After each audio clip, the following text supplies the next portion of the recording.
Alhamdulillah ala hadhihi ni'mah walhamdulillah ala kulli ni'mah. Wassalatu wassalam ala sayyidina wa maulana Muhammad syafil ummah wa ala ali tayyibin tahirin min abna'i Fatimah. Ikuti setelah saya. Astaghfirullahalazim semua. Alladzi la ilaha illa huwal hayyul qayyum wa atubu ilaih min kulli dhanbin 'azim wa min jami'i ma'asi wal khotaya sirran wa jahran zahiran wa batinan qawlan wa fi'lan sam'an wa basaran taubatan nasuha la ilaha illallah la ilaha illallah la ilaha illallah Muhammadur Rasulullah sallallahu alaihi wa alihi wa sahbihi wa sallam. Kalimatu haqqin 'alaiha nahya wa 'alaiha namut wa 'alaiha nub'atsu insyaallah ta'ala minal aminin. Amin ya rabbal alamin. Yang kita cintai dan kita muliakan, kita hormati orang tua kita yang hadir. Kita doakan mereka semuanya panjang umur, sehat afiat. Para habaib yang begitu banyak yang hadir, ada Habib Hamdi dan Habib Sahal Al-Habsyi dari Bandung yang datang jauh. Kita doakan mudah-mudahan beliau panjang umur, sehat afiat. Dan para habaib lainnya yang begitu banyaknya yang mohon maaf tidak disebutkan namanya satu persatu, tetapi tidak mengurangi rasa hormat kami. Kita doakan habaib yang hadir panjang umur, sehat afiat. Juga guru kita yang hadir juga pada malam ini, Ustaz Zaki, dan para asatidz lainnya, kita doakan mudah-mudahan dipanjangkan umurnya oleh Allah Subhanahu wa taala. Aparatur pemerintah atau yang mewakili yang datang, mudah-mudahan ditambah keberkahan dari Allah Subhanahu wa taala. DKM Masjid At-Taqwa beserta pengurus masjid mudah-mudahan istiqomah. Dan juga terkhusus yang kami muliakan Sahibul Bait Al-Ah Fakhri bin Ismail Al-Idrus beserta keluarga besar beliau. Mudah-mudahan hajat-hajat beliau disampaikan oleh Allah Subhanahu wa taala. Dan juga saya sapa ma'asyiral hadirin, bapak-bapak, ibu-ibu, adik-adik semua yang hadir. Mudah-mudahan pulang dari sini dapat rezeki bisa berangkat umroh. Pengen berangkat umroh? Pengennya nggak semangat. Saya tanya, pengen berangkat umroh? Benar? Punya uang nggak? Nah ini masalahnya. Mudah-mudahan pulang dari sini ada rezekinya. Amin. Bisa berziarah ke makam Nabi Muhammad. Amin ya rabbal. Ma'asyiral hadirin, Bapak Ibu yang dirahmati oleh Allah, malam ini saya ingin mencoba memberikan ceramah menggunakan bahasa Inggris. Boleh nggak kira-kira? Kenapa senyum-senyum? Boleh ya? Boleh. Pakai bahasa Inggris ya? Are you ready guys? Yes. Ladies and gentlemen. Nah lo. I think that I could tell for the time being, and I would like to tell you this is the next class time. Finally, I thank you very much for your good attention in joining my story. Paham tidak? Paham tidak? Jawab yang jujur, yang semangat. Paham tidak? Kalau begitu sama, saya juga nggak paham. Semuanya semuanya hadir malam ini bahagia tidak? Jawab yang kompak, yang semangat. Bahagia tidak? Senang tidak? Gembira tidak? Alhamdulillah. Alhamdulillah, dari tadi ya, dari awal tadi kita lihat, kita baca zikir alhamdulillah. Zikir sama-sama. Bantu saya, mana suaranya? Zikir sama-sama. Zikir yang semangat. Zikir, doa, salawatan, ngaji, lapar. Ini pada lapar ya? Dia kesian kan, kasih makan tuh lapar. Mudah-mudahan kebersamaan inilah yang datang mengundang turunnya rahmat daripada Allah Subhanahu wa taala. Karena al-jama'atu rahmah. Berkumpul bersama itu adalah wal firqatu azab. Pecah belah itu adalah Maka dari itu ayo kita bersama-sama, kita saling support, kita saling memberikan semangat. Apalagi kumpul-kumpul kayak gini adalah satu perkara yang bisa mendatangkan hidayah wa taufik daripada Allah Subhanahu. Malam ini kita duduk bersama, saya yakin tujuan kita hanya satu. Apa? Menggapai ridha Allah Subhanahu. Betul tidak? Maka jangan kotori niat kita. Jangan sampai salah niat. Innamal a'malu binniyat. Segala sesuatu tergantung niat. Kalau datang ke sini, ada acara di sana, makanannya enak, berarti kita nggak dapat pahala, dapat makan enak saja. Di sana penceramahnya terkenal, pengen selfie, dapat selfie saja. Maka niat kita datang ke sini tujuan satu, membuktikan tanda cinta kita kepada Allah dan cinta kita kepada Nabi Muhammad. Saya tanya semua yang hadir, bapak-bapak dulu, ibu-ibunya diam. Bapak yang hadir, bapak, Pak, cinta apa Nabi? Yakin? Benar? Benar-benar. Kenapa subuhnya suka kesiangan? Ada yang kayak begitu di sini, subuhnya suka kesiangan, ada? Ada. Mana orangnya? Mana? Maka dari itu luar biasa. Sebelum saya selesai, ibu-ibu, kita bahas dulu tentang salat subuh. Luar biasa, betul nggak? Makanya orang dulu, Pak, orang dulu hidup mereka itu penuh dengan berkah, betul nggak? Maka sepakat, ya, catat kalimat ini. Orang dulu sama orang sekarang itu beda jauh. Orang dulu berhasil, orang sekarang bagi hasil. Coba renungkan kalimat ini. Orang dulu berhasil, orang sekarang main enak aja orang sekarang ya. Maka kita lihat perbedaan. Orang dulu bangun sebelum azan subuh, orang sekarang bangun. Orang dulu ke masjid sebelum azan subuh, orang sekarang ke masjid. Kita lihat dan kita pelajari kenapa orang dulu berhasil. Satu orang cukup wakaf tanah bangun masjid, beres. Orang sekarang satu komplek, dua komplek, tiga komplek, satu kabupaten, benahi masjid kagak beres-beres. Betul gak kira-kira? Padahal patungan ya. Orang dulu berhasil karena mereka betul-betul menggapai ridha Allah Subhanahu. Hidup mereka serahkan sepenuhnya hanya untuk Allah dan untuk Nabi kita, Nabi besar Muhammad.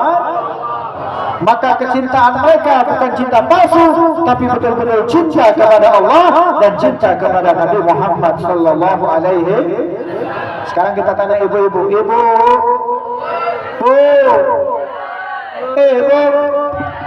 cinta sama Nabi?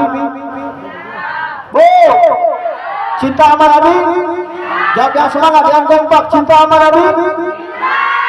Yakin? Bener. Kenapa kalau lagi kumpul suka ngomongin orang? Nah, lo. Ada yang sering kumpul sih suka ngomongin orang? Ada. Ada yang kayak begitu, ada. Mana orangnya? Mana? Maka tujuan kita datang ke sini satu saja, niatnya karena cinta Allah dan cinta Nabi. Kalau tujuan kita betul-betul seperti ini, maka setiap langkah kita akan mendapatkan pahala dari Allah Subhanahu. Dan niat yang datang ke sini mau menuntut ilmu, maka insya Allah dosa-dosa kita diampuni oleh Allah Subhanahu. Dan ini langsung dari Nabi Muhammad. Apa kata Nabi? Diriwayatkan satu hadis dari ibunda tercinta Sayyidatuna Aisyah radhiyallahu anha.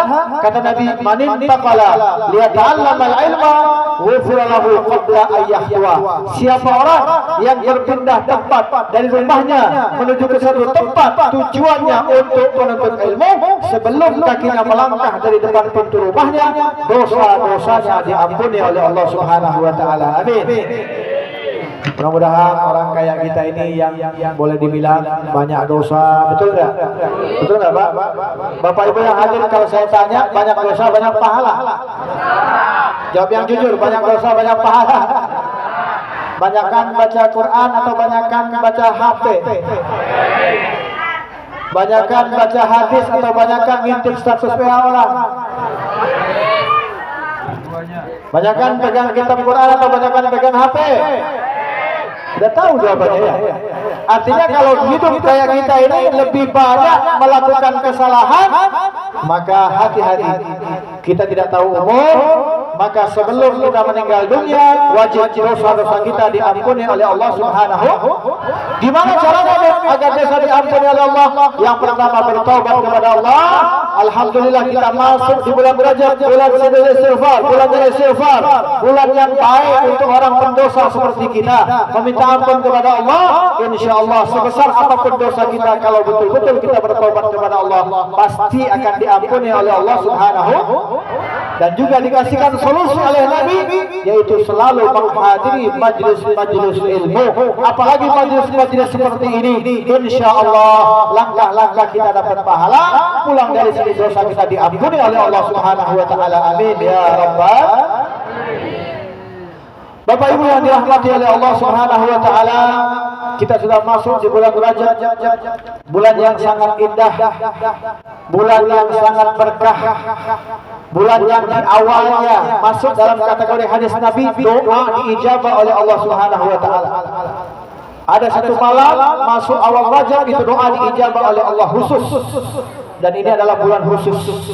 Maka di bulan ini kita dianjurkan untuk selalu membaca istighfar. Astaghfirullah semua. Rabbal astaghfirullah. Dan kita dianjurkan untuk membaca doa. Gimana doanya? Minta diberkahi di bulan ini. Allahumma barik lana fi Rajab wa Sya'ban wa ballighna. Allahumma barik lana fi Rajab wa Sya'ban wa ballighna Ramadan. Barang-barang semuanya. Allahumma barik fi Rajab wa Sya'ban wa ballighna Ramadan. Allahumma barik lana, semua yang belakang, fi Rajab wa Sya'ban wa ballighna Ramadan. Lagi, Allahumma barik lana fi Rajab wa Sya'ban wa ballighna Ramadan. Allahumma barik lana وبلغنا رمضان. اللهم بارك في رجب وشعبان. Ingat, Rajab bulan Allah, Sya'ban bulan Nabi, Ramadan bulan Alhamdulillah khusus untuk kita umat Nabi Muhammad. Tiga Maka kita beruntung, kita beruntung Pak, dijadikan sebagai umat Nabi Muhammad. Semuanya dipermudahkan oleh Allah Subhanahu wa taala di dalam segala hal. Apa di antaranya? Di antaranya di bulan ini terjadi peristiwa yang sangat agung, peristiwa yang sangat besar, yang dibesarkan oleh Yang Maha Besar, yaitu terjadinya peristiwa Isra dan Mi'raj Nabi Muhammad. Ini nggak main-main. Isra Mi'raj tidak main-main. Isra Mi'raj adalah suatu peristiwa yang sangat besar. Makanya harus dibesarkan, betul nggak? Makanya harus dirayakan. Makanya harus disukseskan. Makanya harus disupport. Makanya harus diadakan. Biar kita ini tidak lupa bagaimana perjuangan yang telah diperjuangkan oleh Nabi kita, Nabi besar Muhammad. Bapak Ibu yang dirahmati oleh Allah, di dalam peristiwa Isra Mi'raj ada satu perjuangan yang kita sering lupakan. Sekali lagi saya garis bawahi, perhatikan kalimat ini. Di dalam Isra Mi'raj peristiwanya itu ada satu perjuangan yang sering kita lupakan. Apa perjuangan tersebut? Nabi Muhammad berjuang buat kita agar dimudahkan dalam urusan ibadah kepada Allah Subhanahu wa taala. Kalau saya singgung ceritanya dari awal panjang, waktunya singkat, betul nggak? Orang komplek siap sampai jam 1 malam ini siap? Siap sampai jam 1? Inilah orang-orang pembohong semua. Makanya kita singkat aja ya, kita singkat aja. Yang pertama itu perjuangan yang sangat luar biasa dari peristiwa Isra Mi'raj. Kalau kita keberangkatan mungkin udah tahu ya, dari Masjidil Haram ke Masjidil Aqsa, kemudian naik ke langit pertama, kedua, ketiga dan seterusnya sampai berjumpa dengan Allah. Saya cerita kepulangannya aja ya, biar kita semuanya masuk dalam inti, agar kita pulang dari sini waktu yang singkat ini nggak sia-sia, betul nggak? Pulang Isra Mi'raj. Waktu Nabi pulang, sebelum kita bahas perjuangan, itu waktu Nabi pulang, Nabi bingung. Pak, Bu, Nabi itu lagi dicemoohi. Saat itu Nabi lagi ditindas. Nabi lagi diintimidasi. Nabi lagi dikucilkan. Nabi lagi dihina, diludahi, dilempar kotoran otak. Kebayang nggak waktu itu Nabi seperti apa keadaannya? Kita alhamdulillah hidup enak. Walaupun makan nasi sama tempe ada rasa enaknya, betul nggak? Ditambah lagi ayam enak, tidur nyenyak, bisa tidur di sofa, bisa tidur di ranjang empuk. Nabi saat itu orang-orang diejek, dihina, bahkan diludahi. Dan juga di tahun itu terkenal dengan yang namanya Amul Huzun. Catat tulis nih, Isra Mi'raj itu terkenal dengan namanya Amul Huzun, tahun kesedihan. Kenapa? Dua orang yang kuat, yang backup semua dakwah Nabi meninggal. Siapa? Istri tercinta Siti Khadijah radhiyallahu anha dan rahmatnya Nabi Abi Thalib meninggal. Nabi lagi goyang, Nabi lagi sedih.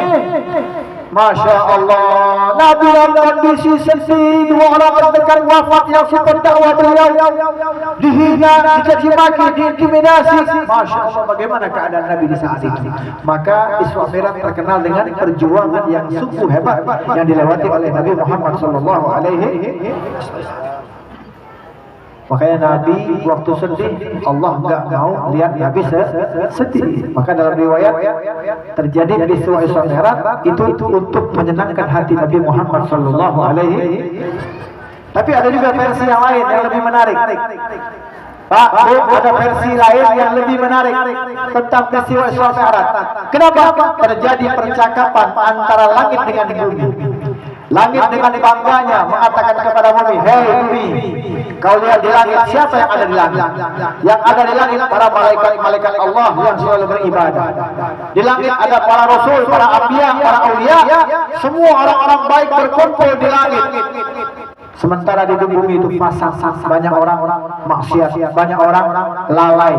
Kira-kira betul nggak kata langit?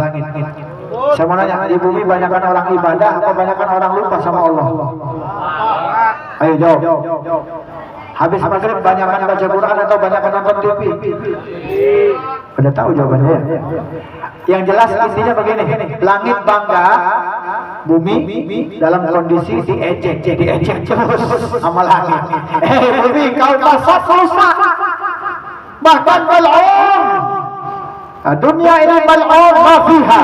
Dunia ini dilaknat oleh Allah dan orang-orang yang cinta terhadap dunia. Langit bangga, membanggakan, tapi ternyata bumi satu saja jawab. Satu saja bumi jawab, membuat langit sedih. Apa kata bumi? Di langit malaikat, para anbiya, para mursalin, para aulia. Tapi jangan salah wahai langit, di bumi ada Nabi Muhammad SAW. Bumi lagi tahu siapa Nabi Muhammad. Jawabannya singkat, simpel. Langit, di langit banyak malaikat ibadah, banyak aulia, para anbiya, para mursalin. Tapi ketahuilah bahwasanya di bumi tempatku ada Nabi Muhammad SAW. Nangis, langsung nangis. Itu langit. Langsung bermunajah, ya Allah, angkat Nabi Muhammad naik ke langit sebelum waktunya. Ternyata peristiwa Israel itu permintaan juga dari langit, ingin disentuh oleh Nabi Muhammad dan ingin diinjak oleh Nabi kita Nabi besar Muhammad SAW. Dan banyak sekali versi-versinya.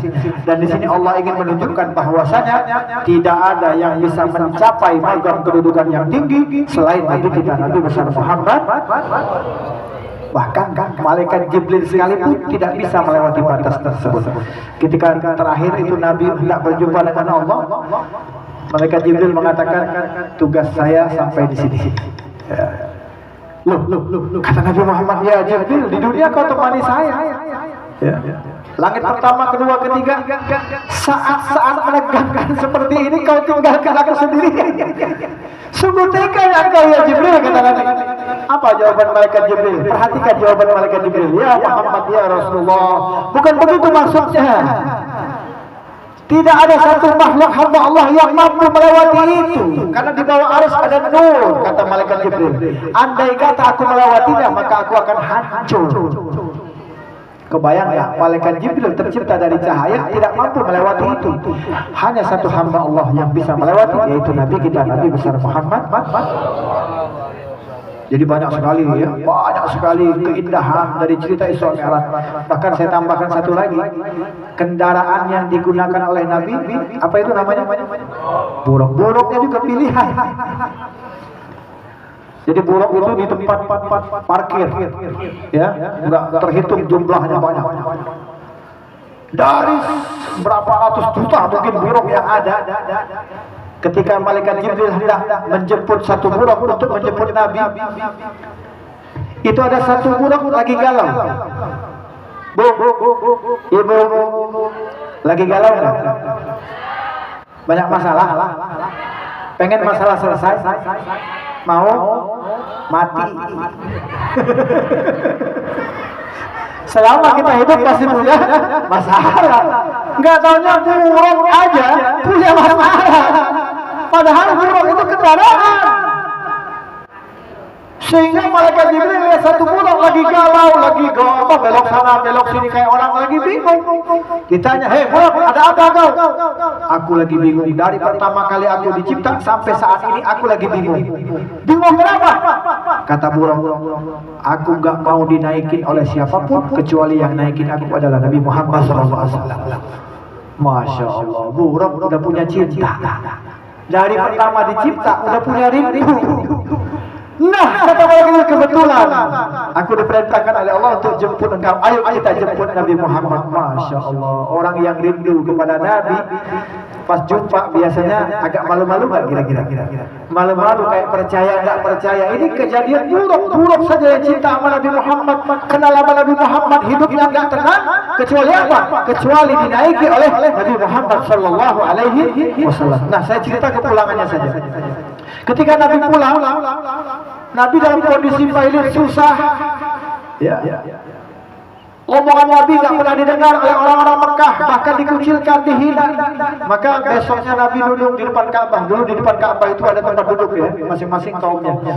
Nabi duduk di depan Ka'bah sedang berpikir, gimana caranya ngasih tahu, dan ini harus disampaikan. Isra Mi'raj ini ceritanya harus disampaikan, kata Nabi, wajib disampaikan. Tapi gimana caranya? Kalau kayak hadis sekarang ini cerita sama orang yang hadir malam ini, semuanya udah beriman, betul nggak? Semuanya udah tahu, semuanya udah yakin. Ini cerita di depan orang yang nggak beriman. Cerita di depan orang yang benci sama Nabi. Coba kebayang ya gimana saat itu keadaan Nabi Muhammad SAW. Nabi lagi berpikir gimana caranya ngundang orang. Kalau sekarang enak broadcast, nyampe kan, pasang di status, orang datang. Zaman dulu nggak ada broadcast. Zaman dulu harus didatangin satu persatu. Nabi kesulitan. Gimana caranya supaya bisa ini cerita disampaikan kepada orang-orang Mekah? Itu beban Nabi saat itu begitu berat, harus menceritakan kepada orang yang benci kepada beliau, harus cerita kepada orang yang tidak beriman kepada beliau dan tidak beriman kepada Allah Subhanahu wa Ta'ala. Akhirnya waktu Nabi lagi termenung, lewatlah Abu Jahal. Ini Abu Jahal kepo biasanya. Abu Jahal paling kepo, nggak boleh ada hal yang baru. Dia lihat Nabi lagi termenung, pasti ada sesuatu yang baru. Maka dia samperin Nabi Muhammad, dia bertanya, hal kana bi syai' ya Muhammad, apakah ada sesuatu hal yang baru? Nabi lihat ada Abu Jahal, kesempatan. Nah, ada yang baru. Apakah itu? Kata Nabi, semalam aku Isra Mi'raj dari Masjidil Haram ke Masjidil Aqsa, terus ke Sidratul Muntaha berjumpa dengan Allah. Itu Abu Jahal pura-pura dengar, pura-pura percaya. Abu Jahal kan punya niat jelek. Mau dipermalukan dia Muhammad, kata begitu. Gini kata Abu Jahal. Gimana kalau kau cerita ya? Aku akan kumpulkan orang-orang Makkah ke sini, tapi kau cerita di depan mereka, berani enggak?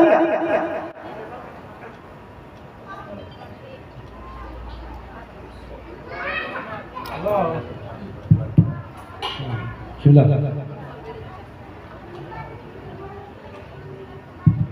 Kita kembali setelah pesan berikut.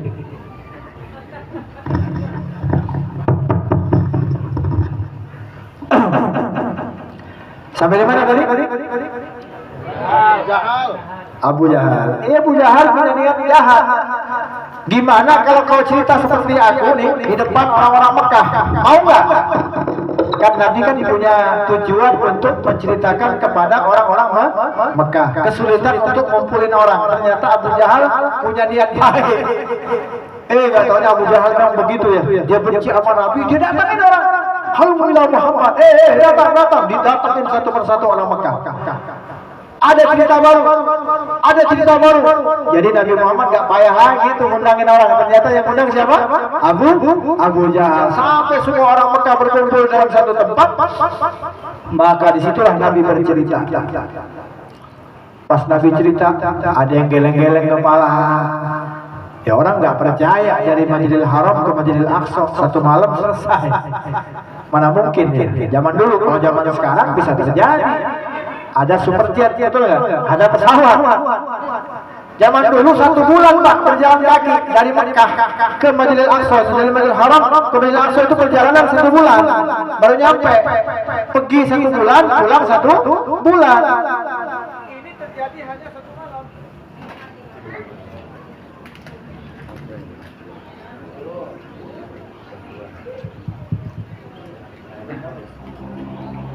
Saudara Muhammad.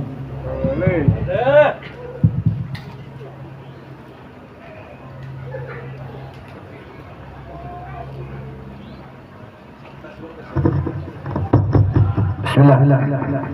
Kalau acara besar biasanya banyak iklan ya. Ya emang begitu. Iklannya terlalu banyak. Ibu-ibu yang suka nonton sinetron biasanya kalau filmnya bagus iklannya banyak nggak Bu? Berarti pecinta sinetron semua. Ketika Nabi menceritakan tentang kejadian tersebut, ada yang geleng kepala, macam-macam ya, macam-macam versi. Ada yang percaya, ada yang tidak percaya. Yang tidak percaya, dia ngetes Nabi. Apa tesannya begini? Kalau memang engkau ya Muhammad mendatangi Masjidil Aqsa, ternyata yang nanya ini tukang bangunan, Pak. Kalau tukang bangunan kan biasanya rapi ya. Tahu betul ya bangunan ini harganya sekian, betul nggak? Ini komplek rumah ini tipe sekian, batu batanya sekian. Ya orang bangunan begitu. Jadi dia masuk datang ke Masjidil Aqsa, dia bukan ibadah, dia bangunan. Jadi dia tulis hitung-hitung semua bangunannya apa saja, tiangnya berapa, jendelanya berapa. Dia nanya sama Nabi begini, kalau memang ya Muhammad kau semalam ke Masjidil Aqsa, tolong jawab pertanyaan saya. Ada berapa tiangnya, ada berapa jendelanya, ada berapa pintunya? Kira-kira ini orang nanya apa gimana ya? Saya mau nanya, kita kalau datang ke masjid pernah nggak ngitungin tiang masjid? Ada nggak orang datang ke masjid ngitungin ini jendelanya ada sekian? Ada nggak? Nggak ada. Semua orang kalau ke masjid tujuannya ibadah. Tapi waktu Nabi ditanya berapa tiangnya, berapa jendelanya, berapa pintunya, maka malaikat Jibril langsung menampakkan di hadapan Nabi dan Nabi bisa menghitung jendelanya sekian, apa namanya pintunya sekian, tiangnya sekian, sampai orang tadi mengatakan betul ya Muhammad, sudah ada dalam catatanku bahwasanya tiangnya segini, jendelanya segini, pintunya segini. Masya Allah. Tetap saja tidak beriman. Nah, perjalanan di sini yang menyangkut tentang peristiwa Isra wal Mi'raj yang harus disampaikan adalah bagaimana kedekatan seorang hamba kepada Allah Subhanahu wa Ta'ala. Maka di sini Allah mendidik kepada kita, kalau ibadah-ibadah yang lain cukup dengan firman Allah di dalam Al-Quran, sedekah ada di dalam Al-Quran, puasa ada di dalam Al-Quran, tapi ternyata peristiwa ini Isra wal Mi'raj adalah peristiwa yang sangat-sangat luar biasa, yaitu tentang perkara sholat 5 waktu.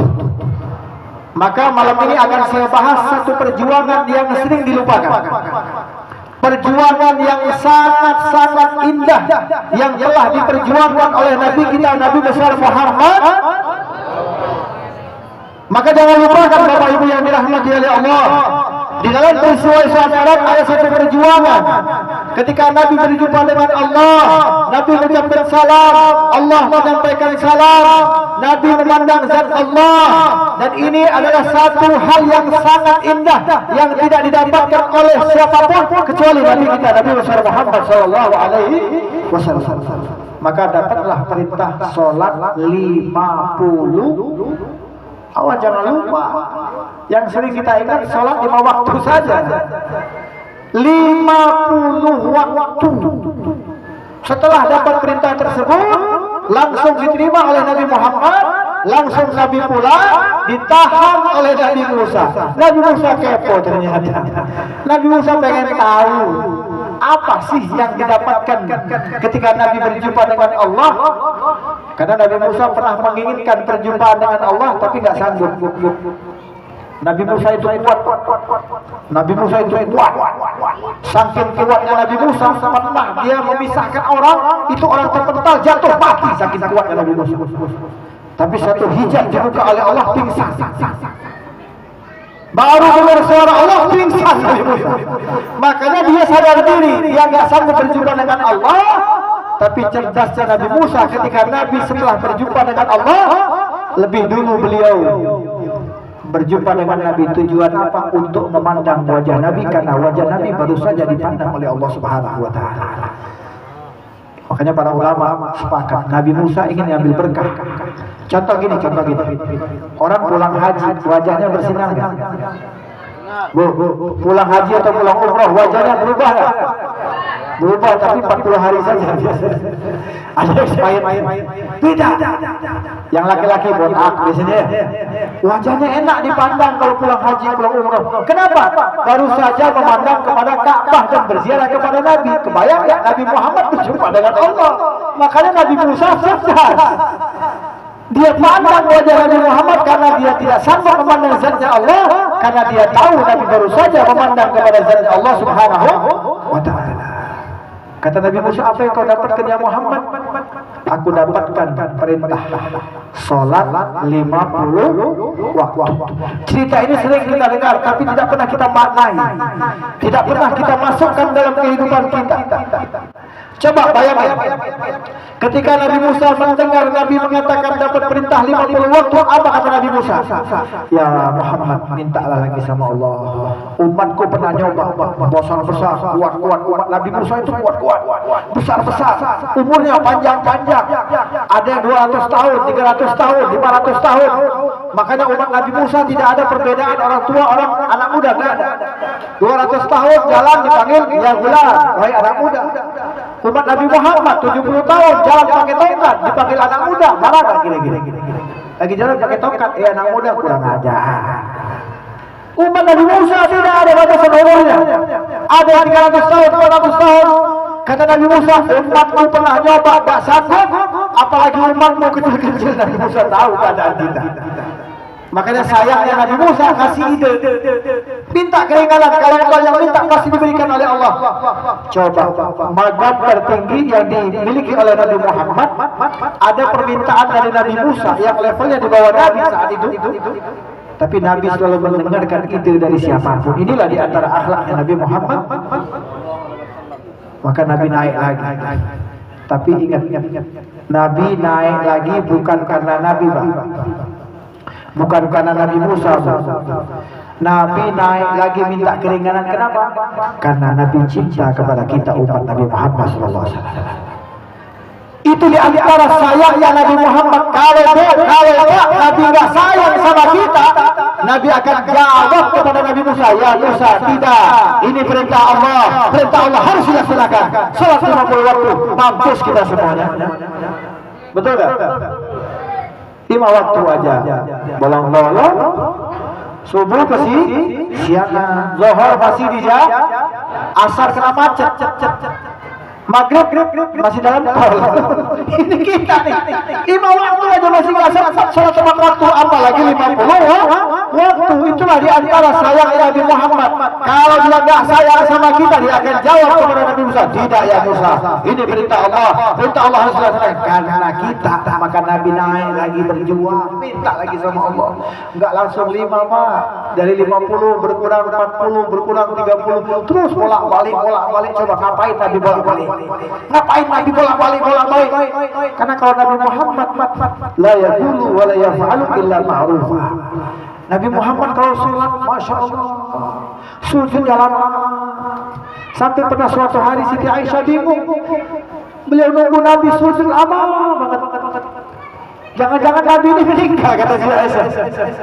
Pas dipegang ternyata dada Nabi itu masih ada suara detak jantungnya, mengeluarkan air mata yang sangat banyak. Kata Siti Aisyah, kalau dikumpulkan dalam satu gelas kecil, maka akan penuh air tangisan Nabi Muhammad saat beliau sholat. Sholatnya Nabi Muhammad luar biasa, nggak banyak-banyak Pak, cuma 2 rakaat saja sholat malamnya Nabi Muhammad. Sholat malamnya Nabi Muhammad hanya 2 rakaat. Pernah sahabat Nabi ini, dia punya cita-cita ingin sholat berjamaah di belakang Nabi, tapi bukan sholat wajib. Kalau sholat wajib ada biasa, mereka 5 waktu bersama Nabi, tapi sholat malam. Maka satu sahabat ini begadang, nggak tidur. Dia tunggu tiap malam, barangkali Nabi keluar. Ternyata malam itu Nabi keluar. Sholat malam, sahabat ini gembira, sahabat ini senang. Alhamdulillah, malam ini hanya aku yang berkesempatan ikut sholat di belakang Nabi. Sholat malam, sholat ibadah malam, sholat sunnah. Allahu Akbar. Sahabat di belakang, Allahu Akbar. Nabi memulai dari suratul Fatihah sampai ayat pada wailul maghdubi alaihim waladdallin, amin. Ini sahabat dalam hatinya bangga, hanya saya malam ini yang berkesempatan sholat di belakang Nabi. Rakaat pertama Nabi memulai dengan surah Al-Baqarah. Hampir beres. Kebayang nggak kira-kira? Al-Baqarah sampai beres, kebayang nggak kira-kira? Misalnya di masjid kita At-Taqwa ini ada imam dari Mekah misalnya, datang berkunjung ke sini imam dari Mekah, hafal 30 juz. Akhirnya satu komplek diundang sholat di Masjid At-Taqwa. Siapa imamnya? Imamnya dari Mekah. Ayo kita sama-sama sholat Isya. Abang berbondong-bondong sholat, ya. Karena imamnya imam Haramain, hafal Quran, sholatnya bagus. Allahu Akbar. Dia bawa bilang Allahu Akbar, kayak di Mekah salatnya tuh. Sampai baca Fatihah sampai ayat ghairil maghdubi alaihim waladdallin. Semua. Amin. Yang belakang ya Allah udah kayak di Mekah karena imamnya imam Mekah. Rakaat pertama. Bismillahirrahmanirrahim. Yasin. Ibu-ibu di belakang. Astagfirullah. Yasin. Rakaat kedua sampai ayat ghairil maghdubi alaihim waladdallin. Itu rakaat kedua. Baca selanjutnya. Bismillahirrahmanirrahim. Idza waqa'atil waqi'ah. Bapak-bapak di depan. Inna lillahi wa inna ilaihi raji'un. Yasin waqi'ah rakaat pertama, rakaat kedua. Orang kaya kita nggak mampu, betul nggak? Betul tidak? Misalnya udah sholat kayak begitu, pulang besok ada ajakan lagi. Yuk sholat lagi di Masjid At-Taqwa. Siapa imamnya? Yang kemarin dari Mekah. Jangan. Semalam Yasin waqi'ah, malam besok pasti lebih banyak lagi kan begitu. Kalau saya jauh-jauh dah, sholat tarawih. Masjid kita beres jam 8, masjid sana beres jam 8 kurang 10. Kira-kira rame yang mana sholat tarawihnya? Yang 8 kurang 10. Kenapa? Super eksekutif. Itu yang kita kejar, betul nggak? Karena kita belum cinta, Pak. Kita belum ada yang namanya mahabbah di dalam sholat. Siapa saja seperti kita, termasuk saya juga. Ini pengalaman. Boleh saya cerita, boleh? Boleh nggak? Bu, saya cerita boleh nggak? Dulu saya pernah diundang oleh satu kiai besar, Qori internasional, ya. Diundang ke pesantren beliau ceramah malam Ramadan.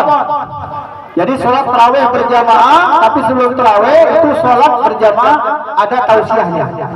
Itu saya bangga, saya senang karena saya diundang, senang banget saya. Alhamdulillah diundang ulama besar, santrinya orang-orang hafal Quran, qiraah semua, suaranya bagus-bagus. Begitu habis sholat isya, ya kita disuruh ceramah. Saya ceramah, wah dengan semangat saya ceramah. Beres sholat tarawih. Imamnya kiai tadi. Ini kiai waktu jadi imam baca Fatihahnya begini. Bismillahirrahmanirrahim. Kebayang nggak kira-kira? Baca Fatihahnya begitu, kebayang nggak kira-kira? Satu juz Quran. Kalau nggak salah mulai jam 8 beres jam 11 malam tarawihnya. Gempor saya, Pak. Habis sholat tarawih saya bilang lagi kiainya, Kiai tahun depan jangan undang saya. Kenapa? Kiai kuat, saya gak kuat. Itu santrinya kuat, kenapa? Memang doa semua. Makanya kita kalau mau ibadah jadikan hobi dulu. Jangan langsung ibadah, gempor, betul gak? Ini sahabat, bayang, ini sahabat hebat dalam ibadah. Ketika Nabi sholat, Masya Allah, Nabi rakaat pertama Al-Baqarah, sahabat Nabi aja gak kuat. Dia bilang, ini Nabi kapan rukunya? Dari tadi berdiri terus. Habis Baqarah Nabi nggak langsung rukuk, tambah lagi surat Al-Maidah. Habis Al-Maidah tambah lagi surat An-Nisa. Satu rakaat itulah salatnya Nabi kita, Nabi besar Muhammad sallallahu alaihi wasallam. Maka dari itu, ma'asyiral hadirin wal hadirat rahimakumullah, jangan kita lupakan di dalam peristiwa Isra Mi'raj ada satu perjuangan yang diperjuangkan oleh Nabi Muhammad sallallahu alaihi wasallam. Maka kalau Nabi berjuang buat kita, saat ini ayo kita berjuang untuk Nabi kita, Nabi besar Muhammad. Bagaimana berjuangnya? Hidupkan sunnah Nabi Muhammad sallallahu alaihi, cintai Nabi Muhammad sallallahu alaihi, dan basahi lisan kita untuk selalu bersolawat kepada Nabi Muhammad sallallahu alaihi wasallam. Maka kita malam ini kita solawatan, boleh solawatan?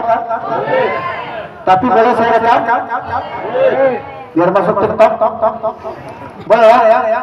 Ini komplek apa namanya? Metro Villa. Ayo bareng-bareng. Salatullah, salam. Mana suaranya? Lambaikan tangannya, sampaikan salam kepada Nabi Muhammad.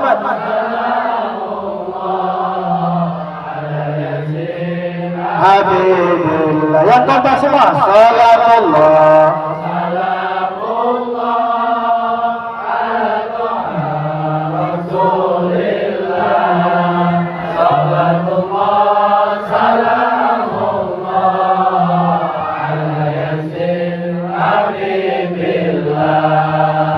Mari kita bersolawat di komplek. Mari kita bersolawat di komplek agar kelak dapat syafaat nanti di surga bersama Nabi. Salatullah.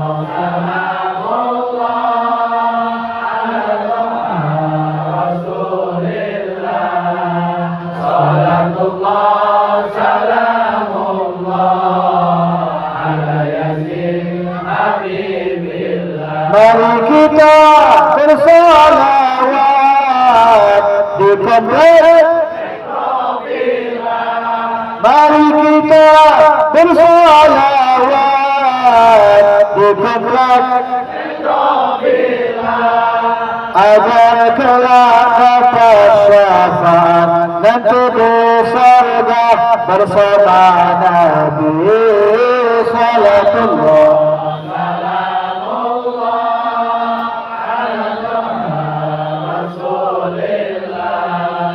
Salatullah ala yasin ala yasin Allahumma sholli wa sallim wa barik. Karena waktu kita sudah malam jam 11, tapi sebelum saya tutup saya ingin memberikan oleh-oleh agar kita semuanya betul-betul diselamatkan oleh Allah Subhanahu wa taala. Selamat di dunia dan selamat di akhir. Saya mau tanya semuanya, mau selamat dunia akhirat atau dunia selamat akhirat celaka? Mau yang mana? Selamat dunia. Maka catat. Yang bawa HP catat di HP, yang bawa buku catat di buku. Biar pulang dari sini kita betul-betul menjadi manusia yang bukan hanya selamat di dunia, tapi juga selamat di akhir. Karena ini yang ngasih solusinya bukan saya, tapi Nabi kita, Nabi besar Muhammad. Ya, ada satu sahabat datang kepada Nabi, "Man najah ya Rasulullah?" Amal apa yang bisa bikin selamat? Perkara apa yang bisa menyelamatkan? Saya yakin semuanya kita ingin selamat di dunia, selamat di akhirat. Apa kata Nabi? Yang pertama, catat yang pertama. Atau hafalin, atau rekam. Ya, biar kita pulang nggak sia-sia. Selain dapat pahala, dosa diampuni, dan tentunya dapat ilmu yang bermanfaat. Yang pertama, amlik alaika lisanak, kata Nabi. Amlik alaika, jaga lisanmu. Ini yang paling penting. Jaga lidahmu, jaga ucapan. Apalagi bentar lagi akan ada gesekan. Udah mulai. Yang senang nomor sekian bermusuhan dengan nomor sekian, betul nggak? Akhirnya bikin komentar-komentar yang tidak masuk akal. Awas, kalimat yang kita ucapkan yang keluar ini akan dipertanggungjawabkan di hadapan Allah. Kita lihat Imam Malik bin Dinar, satu hadis. Dia membaca satu hadis. Bukan ngomongin orang, baca hadis. Waqala Nabi sallallahu alaihi wasallam halan yabki, nangis. Kebayang nggak? Hadis di depan muridnya, satu hadis nangis, satu hadis nangis. Sampai muridnya bertanya, "Kaifa antum ya Syekh? Halan tabki, kenapa selalu nangis?" Apa jawaban beliau? Setiap yang keluar dari ucapan ini akan dipertanggungjawabkan di hadapan Allah Subhanahu wa taala. Yang telanjur komentar yang tidak baik, delete dari sekarang, hapus Pak. Yang senang di Facebook, di internet, yang suka komentar-komentar tidak bagus, delete dari sekarang. Sebab apa? Akan kekal abadi nanti di hari kiamat dan akan dipertanggungjawabkan di hadapan Allah Subhanahu. Makanya tugas kita sekarang jaga ucapan, jaga lisan lebih baik, khususnya di bulan Rajab kita banyak-banyak berzikir kepada Allah, berselawat kepada Nabi Muhammad sallallahu alaihi, dapat rezeki alhamdulillah, mendapatkan musibah inna lillahi, melihat ciptaan Allah yang indah, subhanallah walhamdulillah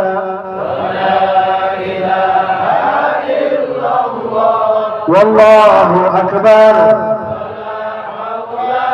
wala quwwata illa billah. Ibu-ibu suaminya pulang ngasih uang 100.000, alhamdulillah. Besok kasih lagi 50.000, besok kasih lagi 5.000, bohong. Mau 155.000 tetap alhamdulillah. Ini yang paling penting, bahasa lisan kita. Sebab kalimat alhamdulillah enggak akan disia-siakan oleh Allah. Alhamdulillah tamla'ul mizan. Ucapan alhamdulillah akan membantu kita di mizan nanti di hari kiamat. Bahkan siapa orang yang mendapatkan dunia apa isinya, kata Nabi, summa qala alhamdulillah, kemudian dia mengucapkan alhamdulillah, maka ucapan alhamdulillah lebih utama daripada dia mendapatkan dunia apa isi-isinya. Luar biasa kalimat tasbih, subhanallah walhamdulillah wala ilaha illallah wallahu subhanallah wa bihamdihi subhanallahil azim. Bareng-bareng, subhanallah wa bihamdihi. Dapat bocoran tidak? Bocoran dari siapa? Dari Nabi Ibrahim. Kata Nabi Ibrahim, ya Muhammad, sampaikan salamku kepada umatmu. Kebayang ya Pak, kita dapat salam dari Nabi Ibrahim. Padahal kita setiap hari ngucapin di dalam salatnya kepada Nabi Ibrahim, dalam salawat Ibrahimiyah. Itu kita ucapin salawat kepada Nabi Ibrahim, ucapin salam kepada Nabi Ibrahim. Tapi ternyata Nabi Ibrahim lebih dulu ucapin salam sama kita. Padahal kita ini belum ada, tapi Nabi Ibrahim ucapin salam, bahkan ngasih bocoran. Apa bocorannya? Ya Muhammad, tanah di surga ini subur. Kalau umatmu ingin punya lahan besar, tanah besar, pohon-pohon kurma, maka baca tasbih. Satu tasbih yang dia baca akan ditanamkan satu pohon kurma di surga. Makin banyak kita membaca tasbih, makin banyak kita punya ladang di surga. Alhamdulillah. Ini kita khusus umat Nabi Muhammad. Maka ayo kita jaga lisan kita. Ingat, pilihan boleh berbeda, tapi tetap majelis bersama. Siap? Siap tidak? Dan pilihan tidak bisa dipaksa. Itu adalah rasa. Silakan berbeda pilihan, tapi tetap jaga persatuan. Siap semuanya? Contoh, misalnya Akhina Fahri ini ngajak kita makan di restoran seafood. Semuanya senang nggak kira-kira? Senang nggak? Bahagia nggak? Gembira ya? Semangat nggak? Begitu masuk restoran, duduk masing-masing di kursinya, dikasih menu, kira-kira milihnya sama nggak menunya? Ada yang doyan ikan, ada yang nggak doyan, betul nggak? Tapi duduknya tetap asik nggak? Nah begitulah nanti pemilu ya. Biarkan beda pilihan, tapi tetap kita jaga persamaan, kita jaga kebersamaan, kita jaga masjid kita jaga komplek kita, agar terus kita mendapatkan rahmat daripada Allah Subhanahu. Yang kedua, yang terakhir, kata Nabi, waqi ala khati'atik. Ini yang kedua, kalau ingin selamat dunia akhirat, yang pertama jaga lisan, yang kedua menyesal, nangis, bertobat kepada Allah dengan menangis. Mungkin selama ini kita hanya bertobat istighfar, tapi tidak pernah meneteskan air mata, kan? Karena kata Nabi, teteskan air mata, nangis. Ini anjuran dari Nabi, nangis. Gimana caranya? Paksain. Malam-malam bangun. Nih biasanya Bapak Ibu tengah malam jam 2 bangun nggak? Kemana biasanya? Pipis. Beres dari pipis, tidur lagi. Betul kata Mbak Sulis, bangun lagi. Bangun lagi. Bangun. Kita diketawain sama Pak Surin deh. Masya Allah. Sekali-sekali Pak bangun jam 2, orang-orang tidur, kita bangun, kita sholat. Gak usah banyak-banyak, 2 rakaat aja. Pendek-pendek aja, sujudnya yang lama. Sujud yang lama, minta ampun sama Allah. Lihat kanan kiri nggak ada orang, nangis. Nggak bisa belajar. Nggak bisa paksain. Nggak bisa paling nggak bisa juga ke dapur, ambil bawang merah, tempelin ke mata. Biar netes dulu, baru kita doa lagi. Artinya apa? Ingat, kenapa Nabi anjurkan menangis? Karena air mata yang pernah menangis karena takut kepada Allah, itu akan menjadi saksi nanti di hari kiamat.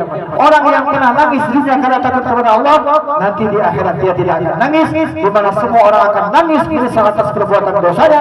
Tapi mereka yang pernah menangis karena takut kepada Allah, nanti di hari kiamat akan dibedakan oleh Allah menjadi orang-orang yang selamat di dunia dan selamat di akhirat. Mudah-mudahan dengan dua perkara ini kita amalkan, aplikasikan dalam kehidupan kita, dan kita berharap mudah-mudahan kita di bulan Rajab ini dosa-dosa kita diampuni oleh Allah Subhanahu wa taala, dan bisa istiqomah beribadah di bulan Sya'ban, dan sampai berjumpa dengan bulan Ramadan dalam keadaan panjang umur, sehat wal afiat. Amin ya rabbal alamin. Allahumma ja'al jam'ana hadza jam'an marhuma wa tafarraqana min ba'di tafarruqan ma'suma. Rabbana atina fid dunya hasanah wa fil akhirati hasanah wa qina adzabannar wa qina adzabannar wa qina adzabannar wa adkhilna jannata ma'al abrar ya aziz ya ghaffar ya rabbal alamin. Wa sallallahu ala sayyidina Muhammad wa ala alihi wa sahbihi wasallam. Bi subhana rabbika rabbil izzati amma yasifun wa salamun ala mursalin walhamdulillahi rabbil alamin. Semuanya walhamdulillah. Ini saja dari saya. Wabillahi taufiq wal hidayah wal afu minkum jami'an. Wassalamualaikum warahmatullahi wabarakatuh.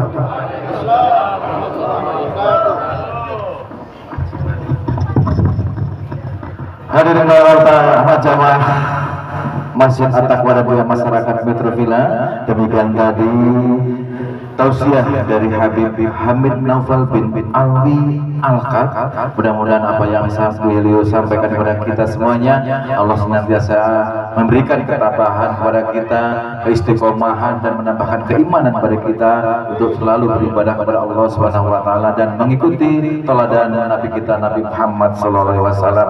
Ada perkara yang bisa menyelamatkan kita yang tadi terakhir dapat kami simak adalah yang pertama, jaga lisanmu. Yang kedua, bertaubatlah kepada Allah dengan meneteskan air mata. Dengan cara apa? Dengan sholat tahajud di tengah malam. Hadirin jamaah tamu Allah, kami atas nama keluarga besar Pak Fahrizal dan Ibu dan juga panitia, apabila dalam penyambutan kami kurang berkenan, kami atas nama keluarga besar Pak Fahrizal dan masyarakat Metro Villa mohon dibukakan pintu maaf yang sebesar-besarnya. Akhirul kalam saya tutup. Billahi taufiq wal hidayah. Wassalamualaikum warahmatullahi wabarakatuh. Selamat jalan, selamat sampai tujuan, dan juga kepada masyarakat Metro Villa mohon jangan tinggal untuk bersama-sama membereskan lingkungan kita. Demikian.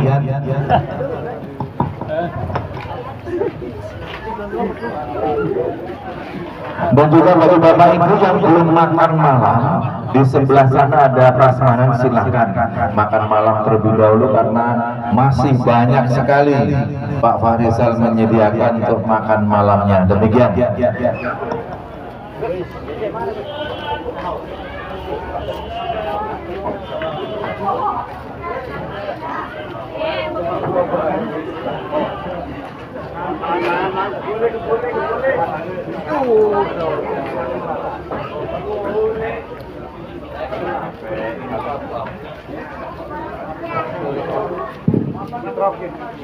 Yuk makan dulu yuk, nyari makan.